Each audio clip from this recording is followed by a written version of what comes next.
ముఖ్యమంత్రి రేవంత్ రెడ్డి గారు బీఆర్ఎస్ కాదు డిఆర్ఎస్ అంటుండు. డిఆర్ఎస్ అంటే ఏంది?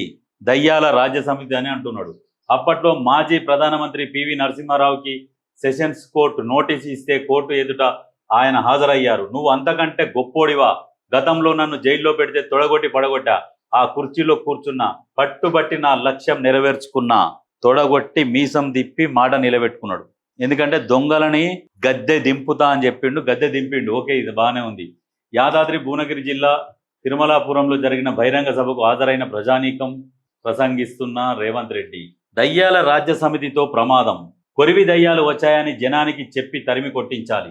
ఒక్క నోటీస్కే కేసీఆర్ ఆగమాగం, నన్ను జైల్లో పెడితే తొడగొట్టి పడగొట్టా, మూసి పునరుజ్జీవం చేసి తీరుతా, నన్ను పడగొట్టాలని చూస్తున్నారు. మూసి ప్రక్షాళన అనేది ఖచ్చితంగా చెయ్యాలి. చాలా మంది ప్రజలు కూడా మూసి ప్రక్షాళన కోరుకుంటున్నారు.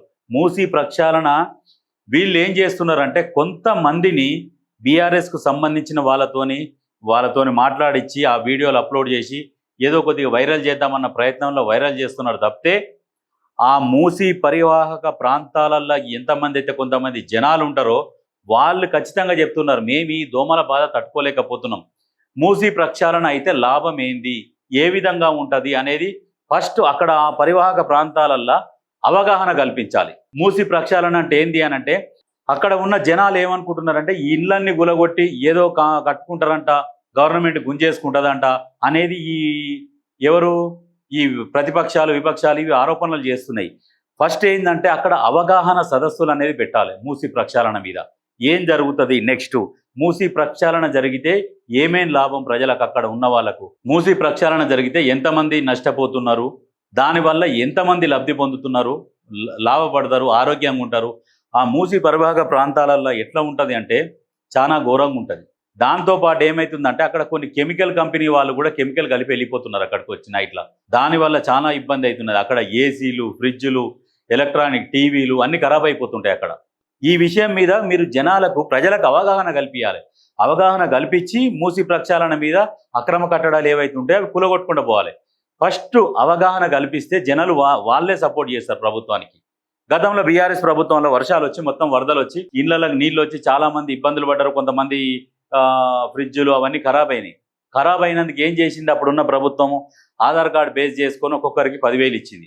ఆ 10,000 ఇవ్వడం వల్ల చాలా మందికి ఆ 10,000 ఎవరి మీద బడ్డెన్ పడుతుంది? అది మళ్ళీ ప్రజల మీదనే కదా. ఆ 10,000 కూడా ఎవరికి సక్రంగా ఇచ్చి ఎవరికి సక్రంగా ఇవ్వలే. ఆ బీఆర్ఎస్ కార్యకర్తలు వాళ్ళు ఉంటారు కదా, వాళ్ళ పేరు పెట్టుకోవాలి, 10,000 వీళ్ళు తీసుకోవాలి. ఏదేం లేదు, ఎంతో వచ్చినాయని 2,000 3,000 ఇచ్చిర్రు, అట్లా పబ్బం గడిపిరు. నాకు తెలుసు చాలా మంది దగ్గర కూడా నేను చూసిన ఈ రకమైన అట్లా కూడా దోపిడీ చేసిర్రు. ఈ బీఆర్ఎస్ ఎట్లా చేశారంటే ఆపదలో ఉన్నది, వాళ్ళు చనిపోతున్నారు అని చెప్తే వాళ్ళకి ఏదైనా సహాయం చేస్తే కూడా పూర్తి స్థాయిలో సహాయం అందదు, పథకాలు కూడా పూర్తి స్థాయిలో అందవు. వాళ్ళ పరిపాలనలో ఇప్పుడు దళిత బంధు ఉన్నది, 10 లక్షలు ఇచ్చేసి 3 పంచుకోమని చెప్పారు, మిగతాది వీళ్ళు లూటీ చేసుకుంటారు. గొర్రెల స్కీమ్ ఉన్నది, బర్రెల స్కీమ్ ఉన్నది, అన్నిట్లలో ఇట్లనే ప్రతి దాంట్లో కమిషన్ లేనిది పనిచేయలే బీఆర్ఎస్. అటువంటి దొంగల లంగల పార్టీ అది. మూసి ప్రక్షాళన మీద కూడా ఇప్పుడున్న కాంగ్రెస్ ప్రభుత్వం అవగాహన సదస్సులు పెట్టాలి, అవగాహన కల్పించాలి అధికారులతోని. అధికారులు ఏం చేస్తున్నారు, ఎంతసేపటికి వచ్చి మేము గులగొడతాం చేస్తాం గీస్తాం కాదు, ఫస్ట్ అక్కడ అవగాహన కల్పించాలి. మూసి ప్రక్షాళన ఇది జరుగుతుంది, ఇక్కడ మొత్తం గ్రీనరీ ఉంటుంది, ఈ మూసిని అనేది శుద్ధి చేస్తాం, దోమల బెడద ఉండదు, మీకు ఎలాంటి ఇబ్బందులు ఉండకుండా నీట్గా ఉంటుంది అని చెప్పేసి వాళ్ళకు మీరు ఏం చేయదలుచుకున్నారు అనేది వాళ్ళకు వివరించాలి కదా. మూసి ప్రక్షాళన అంటే ఇప్పుడు అక్కడ బఫర్ జోన్ ఉంటుంది, ఎఫ్టీఎల్ ఉంటుంది, మీరు దాన్ని దాటి లోపలికి పోయి కట్టుకున్నారు కాబట్టి ఇవన్నీ కూలగొడతామనేది చెప్పేది కాకుండా మీరు ఏం చేస్తారు అక్కడ అనేది పూర్తిగా వివరించి స్టార్ట్ చేస్తే ఆ ప్రజలే మీకు బ్రహ్మరథం పడతారు. మీ ప్రభుత్వం వెంట ప్రజలు నిలుస్తారు. అది ఏది చేయకుండా ఏంటంటే ఎంతసేపటికి 2 కూలగొట్టంగానే వీళ్ళు పోయి వీళ్ళ జనాలను తీసుకుపోయి లొల్లి పెట్టించుడు. అక్కడ ఎవరు లొల్లి పెట్టేటోళ్ళు లేరు. ఈ బీఆర్ఎస్ నాయకులు తీసుకొని పోతారు జనాలని, రండి రావాలని తీసుకుపోయి అక్కడ నుంచి లొల్లి పెట్టిస్తున్నారు. అంతే తప్పితే అక్కడ ప్రజలు కూడా సుముఖంగానే ఉన్నారు. కొంతమంది ఇల్లు పోయేటోళ్ళు ఏంటంటే మాకేమైనా నష్టపరిహారం ఇస్తే మేము కూడా సిద్ధమే, అయితే మంచిదే కదా అని కూడా చాలామంది అంటున్నారు. అవగాహన సదస్సులు పెట్టండి రేవంత్ అన్న, పెడితే ప్రజలు ఖచ్చితంగా మీకు బ్రహ్మరథం పడతారు. దీని మీద ఒకసారి ఆలోచించండి.